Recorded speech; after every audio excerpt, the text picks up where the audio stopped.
नमस्कार दोस्तों, मैं हूं ब्रजेश परिहार और हमारे साथ आज जुड़े हैं सूरज तिवारी जी, जिनसे हम चर्चा करेंगे कि अगर पूरे देश के अंदर इस समय पे वन नेशन वन इलेक्शन चल रहा है, अगर उसी तर्ज पर पूरे देश में वन नेशन और वन एजुकेशन हो, जो इनका मुद्दा भी है, ये चाहते हैं कि पूरे देश के अंदर वन नेशन वन एजुकेशन लागू होना चाहिए। तो सबसे पहले ये समझते हैं कि वन नेशन वन एजुकेशन का मतलब क्या है। नमस्कार सभी को।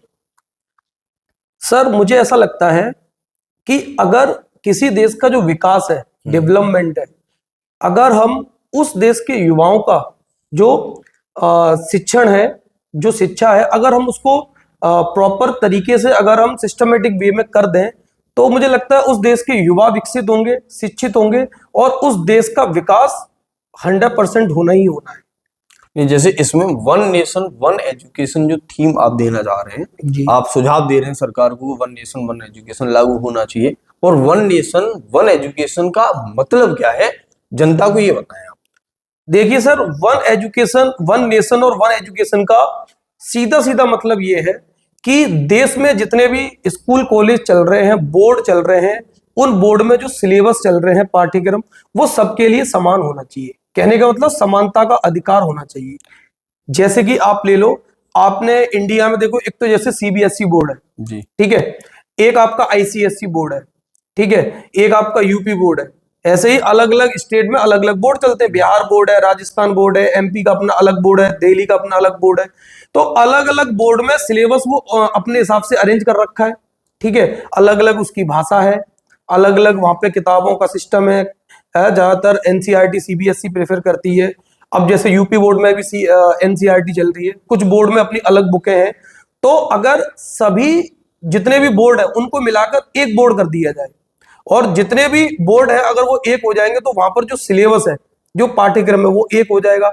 जो बच्चों का जो स्किल डेवलपमेंट है, वो सबका एक समान होगा।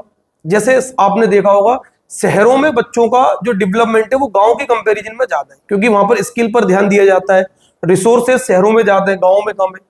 तो गांव में भी अगर शहरों के बराबर अगर यहाँ पर रिसोर्सेज बच्चों को मिले, चीजें मिले, तो गांव के अंदर भी सर बहुत टैलेंट है, गांव के बच्चे भी बहुत आगे निकल सकते हैं। बिल्कुल। तो मेरा यही कहना है कि अगर पूरा सिस्टम समानता के साथ चले, जो बच्चा दिल्ली में, मुंबई में, कोलकाता में या बेंगलोर में उसको जो पढ़ाई मिल रही है, स्टडी मिल रही है, वही गांव के एक बच्चे को मिले, तो वो भी उनके बराबर टैलेंट उसके अंदर है और स्किल डेवलपमेंट के साथ में वो भी बहुत अच्छा कर सकता है।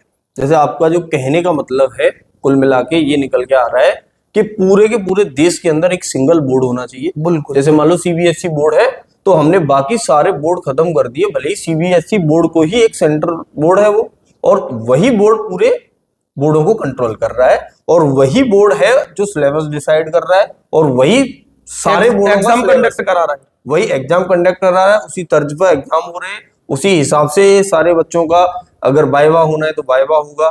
जो प्राइमरी स्कूल में कोई बच्चा पढ़ रहा है, उसका जो सिलेबस है, अगर वो क्लास फर्स्ट का है और वो पूरे देश के अंदर कहीं भी पढ़ता है, उस फर्स्ट क्लास के बच्चे का सिलेबस सेम रहेगा। कोई भी उसमें फेरबदल नहीं होना चाहिए, किसी भी जगह का कहीं का भी बच्चा हो। ये वन नेशन वन एजुकेशन का मेन मुद्दा है जी, आप बता रहे हैं। जी सर। अब साथ में सर इसमें क्या होगा, देखो इसके अब कोई भी चीजें एकदम तो नहीं हो सकती। इतनी पुरानी हमारी जो व्यवस्था चली आ रही है, उसको एकदम खत्म करना पॉसिबल नहीं है, लेकिन हम धीरे धीरे स्टेप ले सकते हैं। नहीं, जैसे अभी हाल ही में आपने सुना होगा एनईपी, मतलब न्यू एजुकेशन पॉलिसी जो आ रही है, उसके साथ हम अप्लाई कर सकते हैं इसको, आप ये कहना चाह रहे हैं? जी। तो जैसे वन नेशन वन एजुकेशन का अगर मान लो हमने ये कर दिया अप्लाई कि पूरे देश में जो भी बच्चा जहां पे भी पढ़ रहा है उसको एक ही स्तर से चीजें मिल रही है, तो उसके क्या फायदे होंगे बच्चों को? सर, इसके ये फायदे होने वाले हैं, जैसे अभी जो कंपटीशन है, हाँ, वो सारा आधारित है एनसीईआरटी सिलेबस के अकॉर्डिंग, ठीक है। और जो भी बड़े बड़े एग्जाम है, वो जो थीम है, वो सीबीएसई के बच्चे ज्यादा उसमें इंप्रूवमेंट कर रहे हैं या ज्यादा उनका रिजल्ट अच्छा आ रहा है। तो ऐसा क्यों हो रहा है? क्योंकि सीबीएसई जो है सेंट्रल बोर्ड, उसमें जो सिस्टम बना रखा है उसके अकॉर्डिंग वही लोग हैं, उसी के मेंबर हैं जो एग्जाम कंडक्ट करा रहे हैं, ठीक है। तो अगर सबके साथ सेम सिलेबस होगा, सेम किताबें पढ़ रहे हैं, हर जगह एनसीईआरटी है, हर जगह सिलेबस सेम है और बोर्ड का सिस्टम सेम है। अब देखो होता क्या है सर, जैसे मैं आपका कंपैरिजन करूं, जैसे यूपी बोर्ड और सीबीएसई, तो सीबीएसई का पैटर्न अलग है, एग्जाम लेने का पैटर्न अलग है, यूपी बोर्ड का पैटर्न अलग है, प्रैक्टिकल कराने का पैटर्न अलग है दोनों बोर्ड का। और भी बोर्ड है, मैं कंपैरिजन कर रहा हूँ टू बोर्ड्स की। अब सर यूपी बोर्ड में जैसे मान लो मल्टीपल चॉइस क्वेश्चन कम आ रहे हैं, ठीक है, सीबीएसई में ज्यादा आ रहे हैं, और कंपटीशन में भी क्या है, सारा मल्टीपल का खेल है, ठीक है। अब उसमें क्या होता है, यूपी बोर्ड में जो कॉपियां चेक होती हैं, मैं भी एक टीचर हूं, मैंने भी कॉपियां चेक की हैं, तो दोनों बोर्ड की कॉपियों को चेक करने के जो सिस्टम है वो अलग अलग है, मानक अलग अलग है, स्टैंडर्ड अलग अलग बना रखे हैं, ठीक है। तो ये हो सकता है एक होशियार बच्चा है जो टैलेंटेड है, वो सीबीएसई वाले से ज्यादा टैलेंटेड है यूपी बोर्ड का, लेकिन फिर भी उसके नंबर कम आ रहे हैं। लेकिन सीबीएसई वाला उसके कंपेरिजन में मेंटली थोड़ा सा वीक है, लेकिन उसके नंबर अच्छे आ रहे हैं, लेकिन उसके पास स्किल्स ज्यादा है। तो वो स्किल डेवलपमेंट में कहीं ना कहीं यूपी बोर्ड है, बिहार बोर्ड है, राजस्थान बोर्ड है, ये बच्चे पीछे रह रहे हैं, कहीं ना कहीं सुविधाएं नहीं मिल रही हैं, प्रॉपर जो आकलन है वो सही पैमाने पर नहीं हो रहा है। तो ये सारी चीजें हैं। तो जैसे ये जो आपने बताया कि इसके जो फायदे हैं, सबसे बड़ा फायदा तो यही है कि भैया जब बच्चा कंपटीशन में जाएगा तो उसे कॉम्पीट करने के लिए वही चीजें उसने पढ़ी हैं और वही चीजें बाकी लोगों ने पढ़ी हैं, तो एक हेल्दी कंपटीशन होगा, एक मतलब एक लेवल पर बराबर उस पर चीजें समानता के हिसाब से होगा। एक बच्चा जो शहर में पढ़ा है और एक बच्चा जो गांव में पढ़ा है, अगर दोनों ने ही गुणवत्ता वाली शिक्षा ली है, एक जैसी ही शिक्षा ली है, तो वो कॉम्पीट करेंगे, तो एक समानता का भाव तो यहाँ पे जरूर आएगा। जी सर। अब इसमें जो आपका वन नेशन वन एजुकेशन है, आपने कह दिए, चलो सुनने में बहुत अच्छा लग रहा है, ठीक है, काफी प्रैक्टिकल भी लग रहा है कि अगर ऐसा हो जाता है तो वास्तव में बच्चों को, जो भी हमारी आने वाली पीढ़ी है, उसको लाभ तो होगा ही। पर अब सरकार अगर कोई ये चाह ले कि मैं ये वन नेशन वन एजुकेशन को लागू करना चाहता हूँ, या कोई भी, जैसे मान लो यूपी की सरकार है, अब यूपी में और केंद्र में इस समय पे दोनों में ही बीजेपी की सरकार है, अगर मान लो बीजेपी की सरकार ये चाहती है कि हम एक ऐसा जो भी प्रक्रिया वन नेशन वन एजुकेशन को अप्लाई करवाते हैं, तो उसको कैसे अप्लाई किया जा सकता है? सर सबसे पहले तो मुझे ऐसा लगता है कि जो शिक्षा मंत्री जी हैं अपने यहाँ के, या शिक्षा के जो बड़े अधिकारी हैं, वो सभी बोर्ड वाले लोगों को इकट्ठा करें, उनकी एक मीटिंग करें, ठीक है, उसमें अपने अपने पॉइंट्स सबकी राह ले कि भैया क्या क्या चीजें हम इंप्रूवमेंट कर सकते हो, कैसे इस चीज पर बात होगी, ठीक है। उसमें आपके देश के प्रधानमंत्री भी हो सकते हैं, शिक्षा मंत्री तो होंगे ही, जितने भी बड़े बड़े रिटायर्ड ऑफिसर्स हैं, आईएएस वगैरह, वो भी हो सकते हैं, क्योंकि उनको भाई चीजें पता है, उन्होंने दुनिया देखी है कैसे बढ़िया हो सकता है। तो मेरे अकॉर्डिंग, मैं जहां तक सोच पा रहा हूं या समझ पा रहा हूं, मुझे ऐसा लगता है पहले एकदम बोर्ड खत्म नहीं करना चाहिए।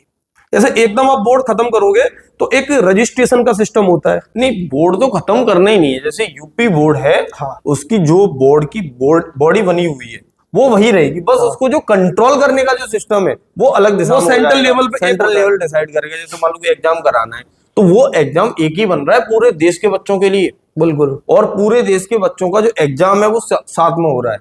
सही बात, कोई और बोर्ड ही नहीं है, एक ही बोर्ड है, जो भी उन्होंने डिसाइड किया है वो पूरे देश के अंदर एक ही एग्जाम हो रहा है। जैसे कि जेईई मेन होते हैं, नीट का होता है, वो पूरे देश के बच्चों के लिए होता है, ऐसे ही हर एक बोर्ड के बच्चे का जो एग्जाम हो रहा है वो बोर्ड लेवल पे एक साथ डिसाइड हो रहा है कि इस डेट को इस चीज का एग्जाम होना है, वो सबके लिए होना है, चाहे वो इंग्लिश मीडियम हो चाहे हिंदी मीडियम हो। बिल्कुल बिल्कुल। दूसरी चीज इसमें मेरे हिसाब से, मेरा भी एक पर्सनल सुझाव मैं दूं कि मुझे लगता है कि इस समय पे जो भी मीटिंग या आप कह रहे हैं एक कंडक्ट करा दी, उसके बाद अप्लाई करना चाहते हैं, सबसे पहली चीज होती है जो बच्चा छोटा होता है तब उसकी जो बुनियादी शिक्षा जब प्राइमरी स्टार्ट होती है, वो मेन उसके जो फाउंडेशन बन के आता है, वहां से एक नींव बनती है मजबूत बच्चे की।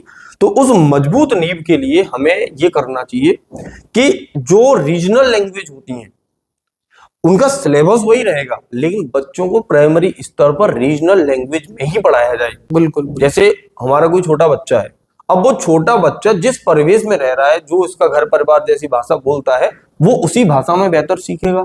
उसे इंग्लिश मीडियम के लिए या इंग्लिश के अलावा हिंदी के लिए या किसी और भाषा के लिए प्रेरित ना करके, जो उसकी रीजनल लैंग्वेज है, मान लो कोई गुजरात का बच्चा है तो उसके परिवार में गुजराती बोली जाती है, तो वो गुजराती में ही पहले बुनियादी चीजों को अगर सीखेगा तो बेहतर ढंग से सीख सकता है। तो प्राइमरी एजुकेशन जो होनी चाहिए वो कंपलसरी होनी चाहिए कि वो रीजनल लैंग्वेज में ही बच्चे को पढ़ाई जाए।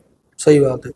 तो यहाँ से एक नई चीज निकल के आ जाएगी कि चलो बच्चे का एक बेस बन के आ गया मजबूत। बिल्कुल। और मजबूत बेस के साथ अब बच्चा इंग्लिश मीडियम की तरफ जाना चाहता है तो उसे इंग्लिश मीडियम के हिसाब से भी शिक्षा मिलनी चाहिए और हिंदी मीडियम, और सभी बोर्डों में हिंदी और इंग्लिश दोनों ही चीजें होनी चाहिए। दोनों ही सब्जेक्ट हैं अलग अलग।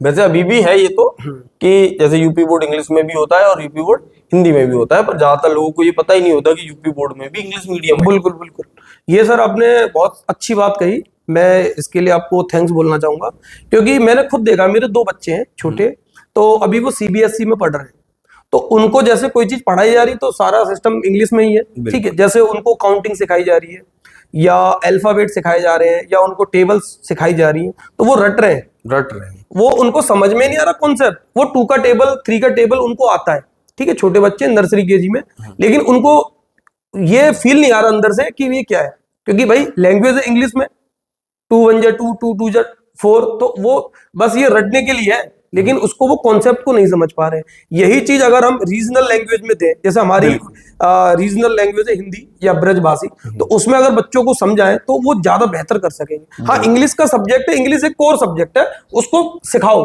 लेकिन बाकी के और सब्जेक्ट को रीजनल लैंग्वेज में सिखाया जाए क्लास 5th तक। जैसे इंग्लिश को भी रीजनल लैंग्वेज में ही सिखाइए। हाँ, जैसे इंग्लिश एक सब्जेक्ट है, बिल्कुल, हमें कोई चीजें बतानी है, जैसे मान लो कि हमने APPLE एप्पल माने सेब, सबसे बेसिक एग्जांपल हो गया, तो हमें सिखाना है बच्चे को कि एप्पल क्या है, तो वो बच्चा सीखेगा तो सेब से ही। बिल्कुल बिल्कुल, जब उसे सेब प्रैक्टिकली लाइव दिख रहा है सेब, तो तब उसे बताया जाएगा कि इसको इंग्लिश में एप्पल बोलते हैं, इंग्लिश में, तब वो बेहतर सीख पाएगा। बिल्कुल। एक और चीज इसमें जैसे आप बता रहे थे कि मीटिंग एक सारे बोर्डों को ऑर्गेनाइज करनी चाहिए और ऑर्गेनाइज करके एक ड्राफ्ट तैयार करना चाहिए, और ड्राफ्ट तैयार करके उसको जो भी हमारा पार्लियामेंट है उसमें पारित करवा देना चाहिए। और मुझे लगता है कि सेंटर को, स्टेट के पास जो शिक्षा को लेके पावर है वो सेंटर के पास होनी चाहिए, क्योंकि जो चीजें बेहतर एक सेंट्रल लेवल पे जाके हो सकती है, फ्री बॉडी हो जाएगी, फ्री बॉडी, क्योंकि यहाँ पर थोड़ा सा मापदंड अलग अलग हो जाते हैं चित्रों के, सरकारें थोड़ा सा कहीं ना कहीं कंप्रोमाइज कर लेती है। मतलब इनमें सरकारों का खास हस्तक्षेप होगा ही नहीं, जैसे ईडी और सीबीआई होते हैं। फ्री बॉडी होगी, मतलब फ्री बॉडी होगी, एजुकेशन फ्री बॉडी होना चाहिए, सेम वैसे ही जैसे जुडिशरी फ्री बॉडी। बिल्कुल बिल्कुल, जैसे जो हमारा न्याय संहिता है एक फ्री बॉडी है, फ्री बॉडी, उसी तरह से एजुकेशन को भी फ्री बॉडी रखना चाहिए।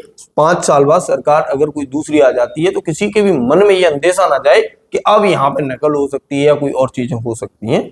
नकल भी एक बहुत विशेष मुद्दा है, जी जी, क्योंकि देखो हाथी के जो दांत होते हैं वो खाने के और होते हैं और दिखाने के और होते हैं। हम अपने आसपास के कॉलेजों में यहाँ पे भी देखते हैं। तो नकल कहने के लिए तो यूपी बोर्ड में इतनी सख्ती है कि अगर आप नकल करते हो पाए गए या पकड़े गए कुछ भी होगा तो आपको आजीवन कारावास हो जाएगा, उम्र कैद की सजा हो जाएगी, देशद्रोही माने जाओगे। लेकिन वास्तविकता ये है कि नकल आज भी हो रही है। सर मैं इसका बेहतर एग्जांपल दे सकता हूं, क्योंकि मैंने सीबीएसई में भी मेरी ड्यूटी लगी है और यूपी बोर्ड में भी लगी है। तो सर मैंने जो स्ट्रिक्टनेस जो सीबीएसई में देखी, सीबीएसई का बच्चा चीटिंग नहीं कर सकता, क्योंकि सीसीटीवी कैमरे लगे हैं, प्रॉपर फ्लाइंग आती है, प्रॉपर वहां पर सिस्टम होता है। यूपी बोर्ड में भी ये चीज है, लेकिन वहां वो फॉलो नहीं की जा रही। क्या? क्योंकि लोकल के जो लोग हैं वो लालच, स्कूल वाले या जो भी लोग जुड़े हैं, ऐसा स्कूल वाले जो हैं वो अपने स्तर से कुछ कर ही नहीं सकते जब तक कि अधिकारी ना चाहे। बिल्कुल बिल्कुल, कहीं ना कहीं ये अधिकारियों की नजर में होता है और इसके बावजूद भी नकल। ऐसा अधिकारी भी भ्रष्ट है, वही सारा खेल पैसे का है। अधिकारियों को पैसे दे दिए जाते हैं, ऑफिस से वो चाय नाश्ता करके निकल जाते, वो क्लास तक जा ही नहीं, देख ही नहीं रहे बच्चा कर क्या रहा है। और सीबीएसई में क्या है, वो स्ट्रिक्ट सिस्टम चल रहा है, वो पूरा मॉनिटरिंग होती है, पूरा वहां पर सीसीटीवी कैमरे का सिस्टम है, तो वो कैमरे में देख रहा है, रिकॉर्डिंग देख रहा है, क्लास में जाके देख रहा है। तो कहीं ना कहीं यूपी बोर्ड में चीटिंग हो रही है, सीबीएसई में नहीं हो रही है, तो ये भी कहीं ना कहीं नेगेटिव पॉइंट है। एक चीज और मैं बताऊं कि सीसीटीवी कैमरों का जो सिस्टम किया हुआ है सरकार ने कि भैया परीक्षाएं सीसीटीवी की नजर में होंगी, यूपी बोर्ड की परीक्षाएं भी सीसीटीवी की नजर में होती है, लेकिन वो सीसीटीवी पता है लगाए कहां गए? वो सीसीटीवी लगाए गए कमरों के अंदर, कमरों के बाहर कोई सीसीटीवी नहीं। बिल्कुल बिल्कुल। जैसे मान लो ये अपना एक रूम है, तो इस रूम के अंदर सीसीटीवी लगा हुआ है। अब इस रूम के बाहर जो गली है, उस गली में कोई सीसीटीवी नहीं है। हाँ। अब आदमी क्या कर रहा है, गली में आता है, बाकायदा गली से चीजों को दिखा रहा है, बोर्ड पे लिख के ला रहा है, बोर्ड पे लिख के ला रहा है और वहां पे दिखा दे रहा है, और वो सीसीटीवी में भी नहीं आ रहा। सही बात है। और आपको लग रहा है कि एग्जाम जो हो रहा है वो बहुत फेयरली हो रहा है, सीसीटीवी कैमरे की नजर में हो रहा है। ये खराब सिस्टम है। अगर सीसीटीवी लग रहे हैं तो सीसीटीवी स्कूल के चप्पे चप्पे को कवर करना। बिल्कुल बिल्कुल सर, मैं तो कह रहा हूँ जैसे अभी एक शो चल रहा है बिग बॉस, आपने नाम सुना होगा, बिग बॉस, सलमान खान जो होस्ट करते हैं जी सर, उसमें एक घर में करीबन 150 कैमरे हैं। तो वहां पर आप वॉशरूम में भी जाओगे, आप कहीं भी कुछ भी कर रहे हो तो वो सारी चीजें कैप्चर हो रही है। तो इस हिसाब से फोटोग्राफी होनी चाहिए कि अगर कोई मक्खी भी रूम में आ गई या बाहर निकल गई, किसी बच्चे ने गर्दन भी हिला दी इधर उधर, तो वो कैमरे की नजर में होनी चाहिए। इतना तगड़ा सिस्टम होना चाहिए। मतलब लोगों के अंदर डर होना चाहिए चीटिंग करने के लिए कि भाई अगर चीटिंग कर ले तो पकड़ गए तो भाई साहब जीवन बर्बाद हो जाएगा और चीटिंग हम कर ही नहीं सकते। तो इस हिसाब से वो पढ़ के जाएंगे, वो तैयारी करके जाएंगे। अगर बच्चे को लग रहा है कि हाँ चीटिंग हो सकती है, पैसे वगैरह देके, तो वो क्यों पढ़ेगा? बिल्कुल सही बात है। तो वो चीज है। अब जैसे एक और चीज इसमें आती है कि वन नेशन वन एजुकेशन, अगर वास्तव में ये इतना ही अच्छा आइडिया है तो ऐसा नहीं है कि वो जो तमाम आईएएस आईपीएस बड़े बड़े पदाधिकारी लोग बैठे हुए हैं उनके दिमाग में नहीं आया होगा। काफी इंटेलेक्चुअल लोग हैं, उनके दिमाग में भी आया होगा वन नेशन वन एजुकेशन अगर इतना कारगर है तो फिर ये अप्लाई क्यों नहीं हो पा रहा? ऐसी क्या बाधाएं आ रही हैं इसको अप्लाई करने में?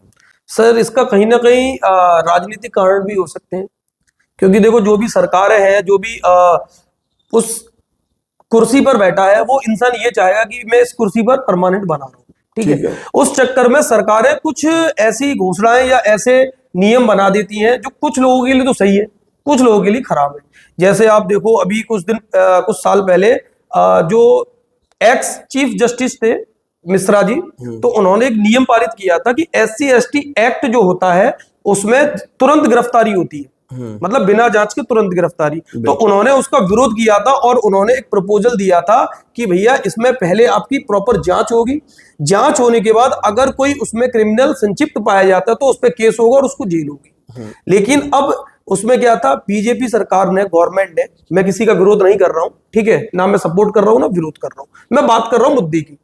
तो उसमें गवर्नमेंट ने क्या किया उस समय पर कि जो चीफ जस्टिस मिश्रा जी थे उनका जो उन्होंने प्रपोजल दिया था, उन्होंने जो बात रखी थी उसको खारिज कर दिया और उन्होंने बोला कि नियम जैसे है SC/ST एक्ट में वही रहेगा, ठीक है। उस पर फिर बहुत सारे आंदोलन हुए थे, स्वर्णों के अलग आंदोलन हुए थे, SC/ST वालों ने अलग आंदोलन किए थे, उसमें बहुत सारी जनहानि हुई थी, बहुत सारी तोड़फोड़ हुई थी। तो सर ऐसे ही कहीं ना कहीं सरकार ऐसे कुछ नियमों में थोड़ा सा ढील डाल देती है, सॉफ्टनेस डाल देती है, जिसकी वजह से दिक्कत होती है। अब भाई ऐसा गवर्नमेंट को तो भैया वोट चाहिए, उसको तो स्वर्णों का भी, जनरल का भी वोट चाहिए, ओबीसी का भी चाहिए और SC/ST का भी चाहिए। मतलब आप ये कहना चाह रहे हैं कि सरकार इसको इसलिए अप्लाई नहीं कर रही है कि अगर वो अप्लाई करेगी, स्ट्रिक्ट बोर्ड बनाएगी, तो कहीं ना कहीं ये उसके एजुकेशन पॉलिसी को हानि पहुंचाएगा। बिल्कुल, और वो जो बेहतर, जैसे मान लो नकल हो रही है तो होने क्यों दी जा रही है? ताकि ज्यादा बच्चे पास हो सके, बिल्कुल, और वो अच्छा रिजल्ट दिखा सके सरकार में कि देखो हमारी सरकार में हमने 80% रिजल्ट दिया या 90% रिजल्ट दिया, केवल 10% बच्चे ही थे जो फेल हुए। तो एक बेहतर रिजल्ट दिखाने के लिए आप ये कर रहे हैं, कुल मिला के ये है। अब जैसे आप जो कह रहे हो कि सरकार ही चाहती है, और मुझे लगता है कि प्राइमरी स्कूल में जो बच्चा पढ़ रहा है, जो बच्चा 12th क्लास तक पढ़ रहा है, वो तो उनका वास्तव में वोटर भी नहीं है। ऐसा है, वो डायरेक्टली वोटर नहीं लेकिन इनडायरेक्टली सपोर्टर तो है भाई, उसकी फैमिली तो जुड़ी है उसके साथ। भाई जैसे मान लो मैं वोट नहीं दे रहा हूँ लेकिन मेरी फैमिली तो दे रही है, मेरी फैमिली जैसे आपकी फैमिली, आप ही मान लो, आप, मैं मान के चल रहा हूँ आप एक गार्जियन हो, क्या आप ये चाहोगे कि आपका बच्चा नकल से पास हो? नहीं, मैं नहीं जाऊंगा। क्या आप ये नहीं चाहोगे कि आपके बच्चे को एक बेहतर शिक्षा मिले और वो अपने दम पर, अपनी काबिलियत के दम पर पास हो? सही बात है। मान लो ऐसे नकल करके वो पास हो भी गया तो अपनी लाइफ में क्या कर लेगा? तो मुझे ये लग रहा है कि मतलब इस चीज पे कोई भी व्यक्ति, चाहे वो बड़े दर्जे का हो या छोटे दर्जे का हो, क्यों इस बात का विरोध करना चाहेगा? अगर कोई सरकार इसको लागू करती है, कोई नहीं विरोध करेगा, इसका कोई विरोध नहीं, और मुझे तो लगता है उल्टा सपोर्ट होगा, और उल्टा उस पार्टी को, उस सरकार को आने वाले टाइम पे ज्यादा वोट मिलेंगे। ऐसा मान लो अगर कोई विरोध कर रहा है तो अपनी नीतियों को वास्तव में आप उसके जनता के सामने रखो ना। बिल्कुल, आप जन चौपाल बनाओ ब्लॉक लेवल पर, ठीक है, अपनी टीमें गठित करो, लोगों को पहले समझाओ, लोगों से एडवाइस लो कि भैया ये चीज ऐसे हो रही है, हम इसको ऐसे चेंज करना चाहते हैं, आपकी राय क्या है, जनता की राय क्या है। दूसरी चीज ये है, जैसे कि विरोध तो वन नेशन और वन इलेक्शन का भी हो रहा है, बिल्कुल, और उसके बाद भी ये लागू किया जा रहा है, और मुझे लग रहा है ये हो जाएगा, होगा, गारंटी के साथ होगा, जिस हिसाब से इस पे चीजें चल रही हैं, रिपोर्ट आ चुकी है, ठीक है।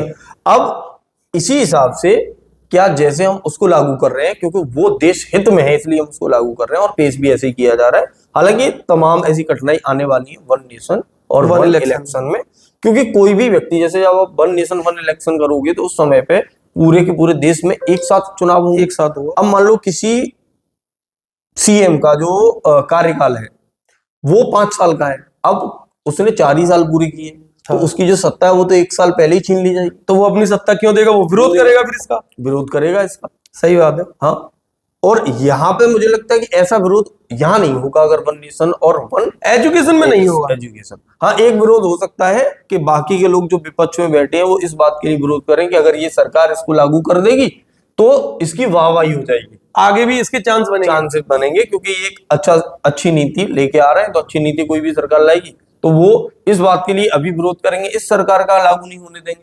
आगे जब कोई दूसरी सरकार आ जाएगी तो यही सरकार विरोध करेगी इसी नीति का, बिल्कुल बिल्कुल, कि ये गलत कर रहे हैं क्योंकि इनकी वाहवाही। अच्छा सर, मुझे एक चीज समझ में नहीं आती, बड़ा मुझे अजीब लगता है, जैसे कोई भी पॉलिटिशियन है, ठीक है, वो मान लो किसी पार्टी में है, ठीक है, तो पार्टी की जो विचारधारा है भाई उसको माननी पड़ेगी। तो अभी वो कह रहा है कि भैया ये मोबाइल चलाना बुरी बात है, जब वो किसी एक पार्टी में, अब वो पार्टी को छोड़कर किसी वजह से दूसरी पार्टी में चला गया, उस पार्टी की विचारधारा वो उसको बोलनी पड़ेगी। अब दूसरी पार्टी में जाके कह रहा है कि मोबाइल चलाना बहुत अच्छी बात है।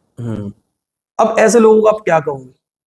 नहीं, ऐसे लोगों को तो जनता को खुद जागरूक होना पड़ेगा कि कौन हमारे बात, जैसे कोई भी पॉलिटिशियन जिसको हम पॉलिटिशियन कह रहे होते हैं, तो सिर्फ वो राजनीति करने के लिए वहां पे नहीं है, वो एक्चुअल में जनता के सेवक हैं। बिल्कुल, जनता ने उनको चुन के भेजा है, तो वो अगर अपनी खुद की पर्सनल कोई विचारधारा नहीं रखते हैं और इस तरह से दल बदलने पर तुरंत ही चीजें बदल देते हैं, ये तो वो वाली बात हो गई कि शुरुआत जब हुई थी, बीजेपी जब नहीं थी शासन में, जिस समय पर कांग्रेस थी, तो इस बात पे दिक्कत थी कि सिलेंडर का दाम बढ़ रहा है लगातार, और आज जब बीजेपी की सरकार है तो वही सिलेंडर का दाम 2-3 गुना बढ़ गया, तब कोई दिक्कत नहीं है, कोई दिक्कत है नहीं, तो वो सिलेंडर ले लेके वहां पे बैठ जाते थे।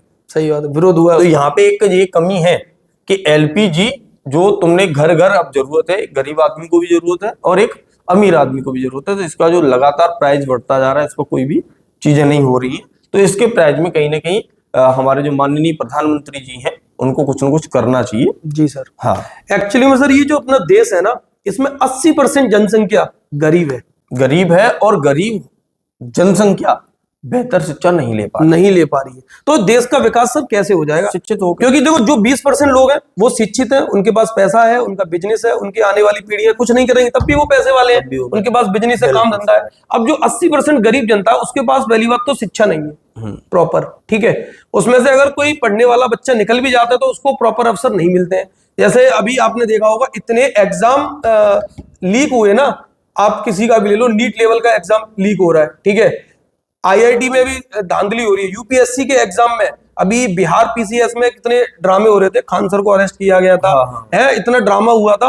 तो सर इतने बड़े बड़े एग्जाम जब लीक होंगे तो जो पढ़ने वाला बच्चा है उसका तो मनोबल टूट ही जाएगा। बिल्कुल, और वो क्यों तैयारी करेगा, वो फिर क्रिमिनल बनेगा। ऐसी तो क्राइम बढ़ रहा है भाई, जो इंसान वास्तव में सही है, मेहनत करके जा रहा है, उसको वो पद नहीं मिल पा रहा है, तो वो रोष में आके फिर क्या करेगा, वो विरोध करेगा सरकार का। अब विरोध कैसे करेगा, वो चोरी करेगा, मर्डर करेगा, है, बहुत से लोग रेप भी कर देंगे गुस्से में, फ्रस्ट्रेशन में, ठीक है। तो ये कहीं ना कहीं बहुत बड़ी परेशानियां हैं।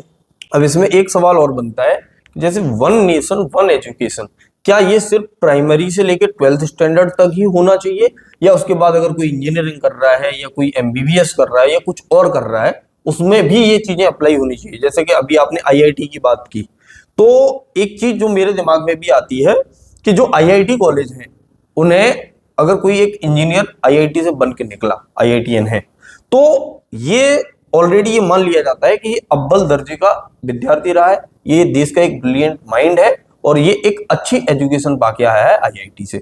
और वहीं पे कोई दूसरे किसी गवर्नमेंट इंजीनियरिंग कॉलेज से या प्राइवेट इंजीनियरिंग कॉलेज से निकल के कोई इंजीनियर आ रहा है तो उसे एक बेहतर इंजीनियर नहीं, उसकी इतनी वैल्यू नहीं है, इमेज नहीं है। जैसे सर आप यहाँ से समझो, जैसे एक आईआईटी वाला बीटेक इंजीनियर है और एक नॉर्मल किसी कॉलेज वाला बीटेक इंजीनियर है, तो जब कंपनियां वहां पर प्लेसमेंट के लिए जाती हैं तो जरूरी नहीं कि जो आईआईटी में पढ़ रहा है वो वास्तव में होशियार तो है, टैलेंटेड है, क्योंकि वहां क्रीम पहुंच रही है, लेकिन ऐसा जरूरी नहीं है कि जो और कॉलेजों में जो बच्चे पढ़ रहे हैं वो कम है किसी वजह से, ठीक है। इंजीनियरिंग जो पढ़ाई है वो वास्तव में सिर्फ ब्रिलियंसी के लिए नहीं है, वो वास्तव में तो प्रैक्टिकल पढ़ाई है, प्रैक्टिकल है, स्किल नॉलेज है, स्किल्स वाली चीज है। कोई बच्चा रटने में या वैसी चीजों में, पढ़ाई वाली चीजों में बहुत अच्छा नहीं है, लेकिन फिर भी वो इंजीनियरिंग कर रहा है और उसे प्रैक्टिकली बहुत ज्यादा अच्छे से चीजें आती है, तो बिल्कुल। वो एक बेहतर इंजीनियर बन सकता है। बिल्कुल सही वो बेहतर समस्याओं का समाधान ढूंढ सकता है, क्योंकि भाई इंजीनियर क्या होता है, एक प्रॉब्लम सॉल्वर होता है वो। क्योंकि अगर आपने कोई इंजीनियरिंग की है तो आप क्या कर रहे हो वास्तव में, आप कहीं ना कहीं किसी न किसी फील्ड में जाके कोई ना कोई समस्याओं को, जटिल समस्याओं का समाधान कर रहे हो। सही बात। अब एक इंजीनियर आईआईटी से निकला, मेरा आप मुद्दा समझे मैं जो कहना चाहता हूँ, और बाकी इंजीनियरिंग कॉलेजों से भी एक इंजीनियर निकला, तो उन दोनों की इंजीनियरिंग में इतना फर्क है, तो क्यों ना ऐसा उस लेवल पे भी होना चाहिए, वन नेशन वन एजुकेशन के हिसाब से, कि देश में जितने भी इंजीनियरिंग कॉलेज बनेंगे, अगर कोई भी इंजीनियरिंग कॉलेज जिसको इंजीनियरिंग की मान्यता दी जाएगी, उसके मानक वास्तव में आईआईटी लेवल के होने चाहिए, बिल्कुल। अन्यथा वो इंजीनियरिंग कॉलेज खुलेगा ही नहीं। ऐसा है, बीटेक की डिग्री तो सब सेम है, डिग्री की वैल्यू सेम है, लेकिन वहां पर भी जो पैटर्न है वो अलग अलग है। सर आपने देखा होगा, आप खुद बीटेक हो, आपने भी देखा बिल्कुल, होगा, बिल्कुल। जैसे इंटरनल का सिस्टम हर कॉलेज का अपना अलग अलग है, अपने हिसाब से करा रहे हैं। अपने हिसाब ठीक है, रिसोर्सेस हैं सबको अलग अलग दी। आईआईटी में रिसोर्सेस ज्यादा है, आईआईटी में हर तरह की आपको लैब मिलेगी, सुचारू लैब मिलेगी। और अदर्स कॉलेज में आप देख लो लैब का क्या हाल है, कोई वेरिफिकेशन नहीं है, कोई वहां पे प्रैक्टिकल नहीं कराए जा रहे, कुछ नहीं हो रहा, बस डॉक्यूमेंट्स में चीजें चल रही हैं। बच्चे क्या करते हैं, एक प्रोजेक्ट दिया, वो लैब में घुस के भी नहीं जा रहे, इंटरनेट पे बहुत सारे प्रोजेक्ट मिल जाते, कॉपी पेस्ट किया और उनकी फाइल आगे बढ़ गई, उनका काम हो गया। अगर हम आईआईटी जैसी सुविधाएं सभी कॉलेज में करते हैं, तो जैसे आईआईटी से हर साल 10-12 हजार इंजीनियर्स निकलते हैं, और इंडिया के जितने भी इंजीनियर कॉलेज है उसमें 2-2.5 लाख इंजीनियर हर साल निकलते हैं, तो हमें 10,000 बेहतर लोग मिल रहे हैं। अगर हमने सिस्टम सब में एक जैसा समानता का कर दिया, सबको रिसोर्सेज बराबर दे दिए, स्किल डेवलपमेंट की जो प्रोग्राम है हर जगह बराबर चल रहे हैं, तो सर हमारे पास 2-2.5 लाख बेहतर लोग मिलेंगे हर साल हमें, तो वो बेहतर देश का विकास कर बेहतर विकास करेंगे सर। ऐसे ही बिल्कुल अगर हम डॉक्टरी लेवल पे अप्लाई करते हैं तो हमें बेहतर डॉक्टर मिलेंगे। ऐसे ही अगर हम बाकी और चीजों में भी, सारी जो भी यूनिवर्सिटियां हैं, जो भी जैसे मैनेजमेंट के एमबीए के कॉलेज है, आईएम अहमदाबाद है, उसका नाम चलता है, लेकिन अहमदाबाद से कितने लोग निकलते, 150-200 लोग हर साल, लेकिन एमबीए करने वाले लाखों लोग हैं। तो अगर वहां पर मैनेजमेंट का सिस्टम हर कॉलेज में सेम हो जाए, तो एक बेहतर मैनेजमेंट वाला आदमी निकलेगा, तो वो बढ़िया चीजों को मैनेज कर पाएगा। कुल मिला के ये है कि आपका जो प्रोग्राम है, आपकी जो थॉट प्रोसेस है, या जो भी आपका आंदोलन या मुद्दा आप छेड़ रहे हो, वो इस बात पे है कि शीर्ष से लेके निचले पायदान तक हर एक स्टेप पर वन नेशन वन एजुकेशन होना चाहिए। बिल्कुल बिल्कुल, समानता का अधिकार, समानता, मतलब एटलीस्ट बाकी चीजों में भले ही समानता नहीं मिल पा रही है, तो शिक्षा में तो पूरे देश के हर एक नागरिक का यह अधिकार है कि उसे समानता दी जाए, बिल्कुल, उसे समान एजुकेशन मिले, उसके बच्चों को समान चीजें मिले। अगर आप अभिभावक हो तो ये सबके लिए बहुत जरूरी है कि वन नेशन वन एजुकेशन होनी चाहिए। तो जो भी हमारे व्यूअर्स हैं, जिन्होंने भी हमारी ये वीडियो देखी, अगर आपको ये हमारी वीडियो पसंद आई हो और आप वास्तव में ये चाहते हैं कि देश में वन नेशन वन एजुकेशन लागू होना चाहिए, तो आप हमारी वीडियो को लाइक करें और इसे ज्यादा से ज्यादा शेयर करें, और कमेंट करके आप भी अपने सुझाव बता सकते हैं कि अगर हम वन नेशन वन एजुकेशन को अप्लाई करना चाहते हैं तो किस तरह से इसको अप्लाई करें। अगर one nation one education apply हो जाएगा तो पूरे के पूरे देश की जनता, हर एक नागरिक को इसका फायदा मिलेगा, और हम एक बेहतर समाज को पाएंगे और बेहतर युवा पाएंगे जो शिक्षित होंगे, जो गलत रास्तों पे नहीं जा रहे होंगे। तो हमारे देश के अंदर से जो भी क्राइम या गलत गतिविधियां हो रही हैं उन पे भी कहीं ना कहीं एक बंधन लगेगा। तो इसी के साथ हम इस वीडियो का समापन करते हैं। जय हिंद, जय भारत।